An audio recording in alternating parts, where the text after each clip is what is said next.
La realidad no es un sueño y el sueño no es la realidad. Es una conclusión de mi cerebro torcido. Bendito, me cogieron con las patas en la nuca y viene el invitado y yo sin hacer oficio. Bendito sea el Señor. ¡Ay, buenas! ¡Qué marbuchones! ¡Ay, bienvenidos de nuevo a su programa Pasearte Cultural! Donde usted también puede estar y todos los artistas que han pasado por aquí y que van a pasar. Bendito sea el Señor. Y yo aquí haciendo oficio porque viene un super invitado. Oiga, una belleza de invitado que ha hecho teatro, pero no, bendito, se ha dedicado toda la vida a eso.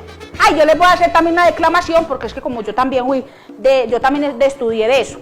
O sea, yo pasé por la escuela a llevar la vaca para el potrero, pero también estudié. Ay, pues cuidado.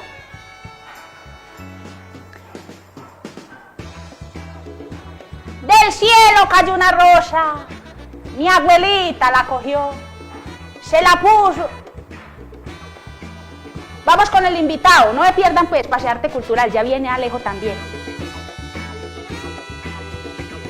Dolor, zozobra, puertas abiertas, la marihuana, la tentación, cielos azules, alas abiertas, por vagos mares de ondas inciertas, vaga el esquife de la ilusión. Las viejas vidas ya están vividas, mueve fantasmas el corazón, y en ese rugir va mi corazón. De tantos rugidos en noches oscuras, no oigo nada, y va mi esquife azul a la aventura, compensé mi dolor a la aventura, y nadie ha sido más feliz que yo.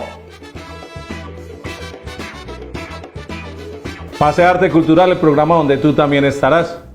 Hoy tenemos un invitado que nos llevará por la historia del teatro. Alguien que sabe mucho de teatro, que ha tenido un recorrido inmenso en el teatro. Hoy nos acompaña el maestro Gustavo Adolfo Montoya Sánchez. Alias Chorrillo Siete Vueltas. Alias Chorrillo Siete Vueltas. Bueno, yo voy a empezar por ahí. Gustavo, ¿cómo estás? Muy bien, gracias. Usted me alegra estar acá. Gracias, Tavo. Tavo, ¿por qué Chorrillo Siete Vueltas? Eso data desde el año 1984-1985 en el colectivo teatral Matacandelas, cuando pasamos de Envigado a Córdoba con Maracaibo. Entonces inició ese proceso de trabajo en esa sede en Córdoba con Maracaibo, a una cuadra de Bellas Artes, y se empezaron a abordar los primeros trabajos, las primeras creaciones, y entre esas estaba un trabajo de títeres. Y en el trabajo para la creación de esa obra, pues había una manera particular de trabajar, muy conocida, que es a partir de improvisaciones. Y en una de esas improvisaciones que pasábamos por pareja o de a 3 personas, 4, esta vez era con 2 personas, mi persona y Gloria Inés Villamizar, hicimos una improvisación, y en esa cosa espontánea ahí de momento surgió por observación de Cristóbal Peláez, que era el director, que lo sigue siendo. Yo en esa situación di 7 vueltas a algo que estaba haciendo, y Cristóbal las contó, ¿sí? Conté que le di 7 vueltas a Gloria Inés Villamizar, o a algo que yo estaba ahí con algún elemento o algún objeto en escena. Y de ahí, minutos más tarde, habiendo terminado la improvisación, Cristóbal dijo: ya tengo el nombre de la obra de títeres. Se va a llamar Chorrillo Siete Vueltas. Y efectivamente esa noche pasó a ser el libreto. Al día siguiente ya teníamos escenas, ya se tenían escenas por escrito, porque él era el que elaboraba las dramaturgias, para seguir trabajando en la construcción de esa obra que se llamaba, o que se sigue llamando, Chorrillo Siete Vueltas. Bueno, mira, qué anécdota tan particular. Empezamos al contrario. Tavo, de Envigado. De Envigado toda la vida, donde me inicié, nací en el año 1963, y a Envigado le agradezco muchas cosas, porque digamos que allá durante 36 años que viví, se originó esto del teatro propiamente estando, porque Matacandelas era propiamente de Envigado, ¿sí? En los comienzos en los que yo me inicié fue en el colegio, el Liceo La Paz de Envigado, donde el Matacandelas iba a ensayar, y yo brujeaba a través del ventanal del auditorio del Liceo La Paz los ensayos que hacía Cristóbal Peláez con una patota, con una tropa de marineros que yo les contaba, y eran aproximadamente hasta 15 o 18 jóvenes en esa época que iban a ensayar. En esa época se ensayaba, si no estoy mal, una obra que se llama ¿Qué cuento es vuestro cuento? Y Un hombre es un hombre, de Bertolt Brecht. Qué memoria, Tajo. ¿En qué año fue eso? Eso fue siendo, ya terminando el sexto bachillerato, que yo brujeaba, y se dio el momento así crucial, en compañía de un amigo que en paz descanse, de Darío Posada, y le tocamos por la espalda a Cristóbal y le dijimos que nosotros queríamos hacer teatro. Y entonces nos miró de pies a cabeza y me dijo, bueno, chacho, el domingo nos vemos en un bar, en una cafetería, el Palomar en Envigado, como desde las 10 de la mañana hasta las 4 o 5 de la tarde, a punta de tinto y unos pancitos que vendían a 50 o a 30 pesos y puro cigarrillo venteado a piel roja. Ahí creo que fue una lavada de cerebro impresionante, y efectivamente a ese lunes ya estábamos saliendo del colegio, que salíamos al mediodía, 1 de la tarde, 2 de la tarde, y nos íbamos directo a la Casa de la Cultura, donde era la sede del Matacandelas. O sea que el bichito del arte te picó por el Matacandelas ir a ensayar a la institución educativa donde Sí. tú estudiabas. Y de ahí, pero ahí venía una cosa de la niñez y la adolescencia, propiamente desde mi casa, con mis padres. Gratitud inmensa a ellos, porque el escenario de ellos era la cocina, y siendo yo hijo único, las conversaciones más gratas, las escenas más gratas de mi vida, esas yo creo que las viví con ellos dos. Era una obra de teatro ver la convivencia que tenía mi padre y mi madre. Uno, preparando el desayuno para esta joyita. Dos, pensando qué íbamos a hacer con este muchacho, ¿sí? Tres, los cuidados y los esmeros que hablaba mi mamá en voz alta y que mi papá soltaba la risa. Pensando, mi papá era una cosa muy curiosa, porque siendo eso en la mañana ya estaba pensando, y le preguntaba a mi mamá y le decía, a este muchacho yo qué le traigo por la noche, porque siempre lo esperaba en la ventana, siendo a las 8 o 9 de la noche lo estaba esperando en la ventana, y siempre había todos los días una sorpresa. Y lo que más engolosinó mi vida en la niñez con la adolescencia fueron los pasteles de Gloria y los rollos envueltos en coco. Yo salía a la carretera corriendo a recibir el paquete, porque lo hacía visible subiendo a la casa, y él sabía que yo lo olfateaba a la distancia, que ahí venían esos pasteles. Era una delicia. Las conversaciones entre mi padre y mi madre eran una cosa, era una dramaturgia única y especial en la vida. Lo hacían de una manera espontánea, y a ellos les agradezco profundamente en que me conserven este oficio.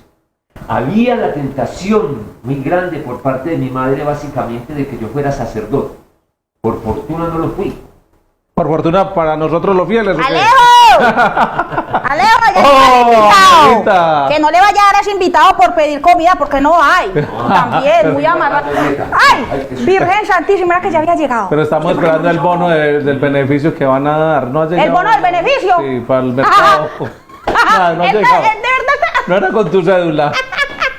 No, yo estoy Ay, qué esperando- pena que me ría, pero ese bono bendito Yo no estoy llega. esperando los 160.000 pesos de Duque. Sí. Sí, sí. Ahí se va a quedar sentado esperando mi amor, porque... Angelita, mira el invitado que traemos. Pues claro, este berriondo sabe de teatro. Yo me voy a hacer por aquí, sabe de teatro. Sentate para acá, Entonces, ve. como sabe de Guarda la teatro, distancia de la cuarentena. Sí, igual. prefiero guardarla con usted.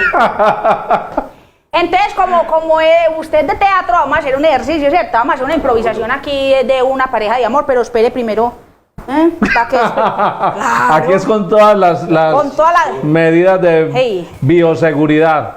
A ver la jeta. Ah, no mentira. Dame yerbón. Bueno, entonces vamos a hacer una cena así cortica de amor. A ver, ya nos podemos coger las manos porque estamos desinfectados.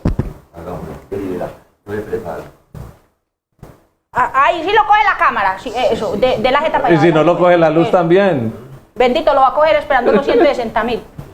Bueno.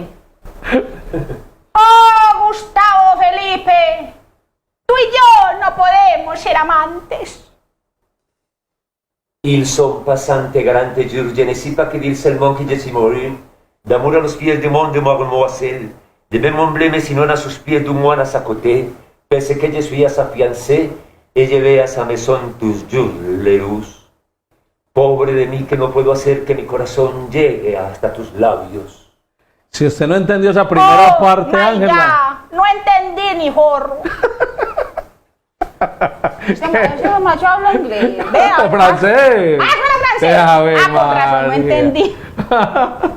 Ay, bendito. Tavo, qué historia tan bonita esa de tu familia. Lo lleva uno y lo transporta como a esas familias paisas. ¿Qué fue pues? ¿Qué fue pues? Contaba la historia de las primeras escenas que él vio para visualizar lo que visualiza él como en sus primeras obras. Había una cosa crucial en la vida, la convivencia con mi padre y con mi madre. Yo casi que iba todos los días a misa con mi Tocar el madre. micrófono. A las 6 de la tarde estaba el bichito de Gustavo Adolfo Montoya Sánchez yendo a misa. Y mi padre tenía muy claro algo que le gustaba siempre de los sacerdotes, era la oratoria. Desde ahí me insinuó que una de las cosas que tenía que observar en la misa con su madre, con mi mamá, era la manera como estos sacerdotes explicaban el Evangelio, ¿sí? Y claro, en esa época había sacerdotes que yo me acuerdo, eran unos obradores impresionantes, uno ya los llamaría muy teatrales en esas homilías. Y de ahí eso quedó en la cabeza. Obturé la vista y nunca se me ha borrado. Y lo primero que yo hacía era desprenderme de la mano de mi mamá y correr por la nave central, irme hacia la parte del púlpito y ver paso a paso la salida del sacerdote. Toda la misa me la campaneaba de un lado para otro. Para donde iba el sacerdote iba Gustavo Adolfo Montoya. Y lo más fascinante era la escena cuando él explicaba el Evangelio. Y eso quedó ahí, y eso quedó. Al punto de que eso pasó por 5, 6, 7 o 8 años yendo a misa. Y estaba convencida mi madre, básicamente, de que yo fuera sacerdote. Pero la embarré ya siendo en el bachillerato, ya siendo un adolescente más crecido en el quinto sexto de bachillerato, cuando ya aparecieron los primeros profesores izquierdosos, ¿sí? Ya con el venenito de la izquierda por ahí, en esos años 82, 83, ¿sí? Y ahí se me volteó totalmente la torta. Y ya quedó sembrado en el 83 el hacer teatro y quedarme desde esa fecha hasta hoy haciendo este oficio maravilloso. Tavo, Es que, de todas Ángela, maneras, ¿tú hubieras de todas maneras- te hubieras confesado con un cura como Tavo? Sí.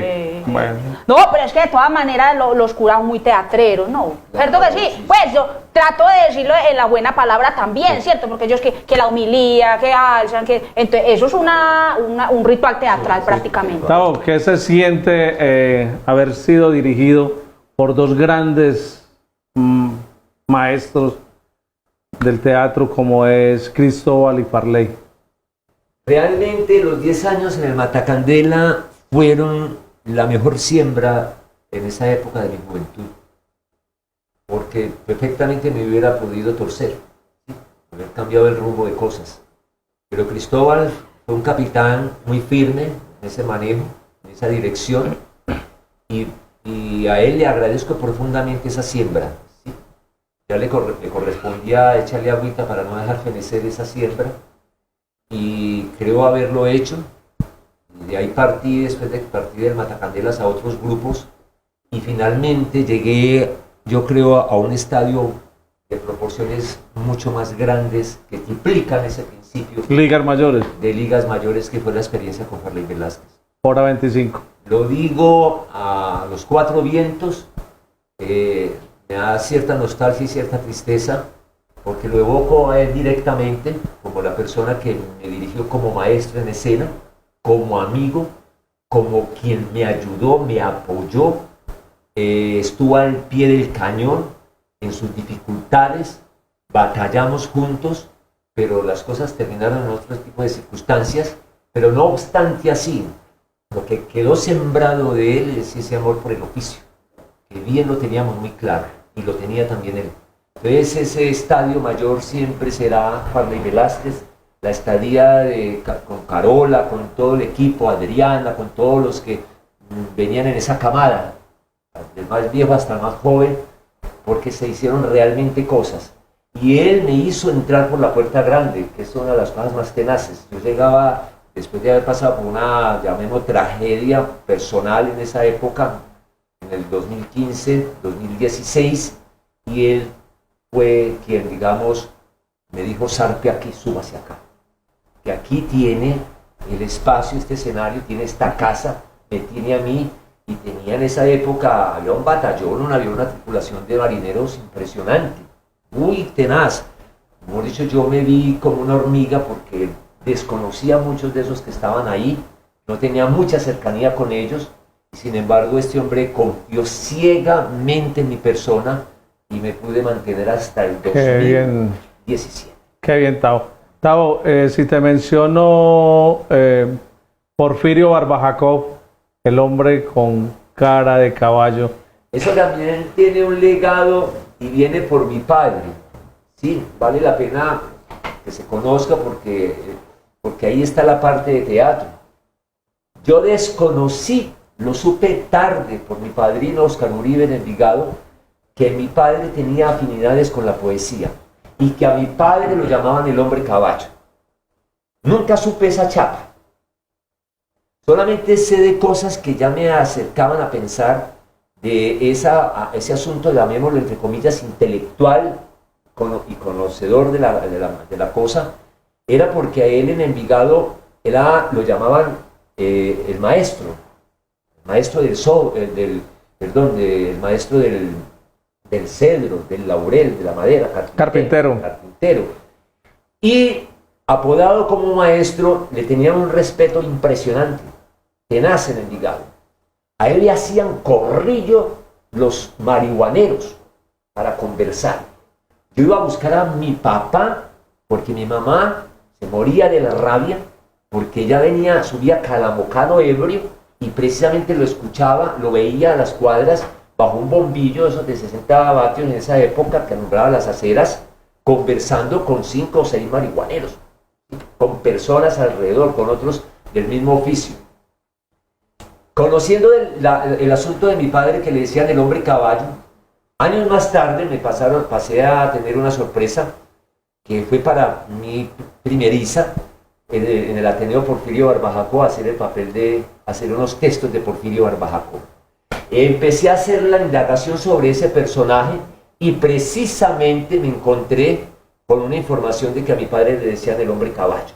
Indagué un poquito más y era de que se reunían mi padre con otros 2 médicos y como que la costumbre de estos médicos de esa época era terminar sus consultorios a las 5 o 6 de la tarde y reunirse a tomar aguardiente anisadito, que era el bueno, en los consultorios. Y precisamente esperaban al hombre caballo y era mi padre. Definitivamente nos falta tiempo para escuchar esta cajita de música. Bendito sea mi Dios. Y así rápidamente, ¿cuántos personajes has hecho? No, eso en el Matacanelas 10 años, por fuera otros 10 años en otros grupos, en Hora 25 otros 10 años, y lo que llevo ahora del 2017 al 2020, que tomé una decisión de ser el Teatro Santísimo Bálsamo, llevar en la mano derecha una maleta con la ropa de la vida y en la mano izquierda una maleta con la ropa de los personajes y echar a andar. Y ahí estoy. Hombre, Tavo. Si nos dijo cuántos, nos dijo. No, muchísimos personajes. Empiece a contar usted ahí con los años. Haga una regla de 3 remedios. ¿Una regla de 3? Sí. Entonces, siendo usted y siendo yo, entonces nos multiplicamos, bueno, nos vamos. Nos queda faltando tiempo para escuchar a las historias de Gustavo Montoya, el maestro Gustavo Montoya. Ya ustedes lo vieron.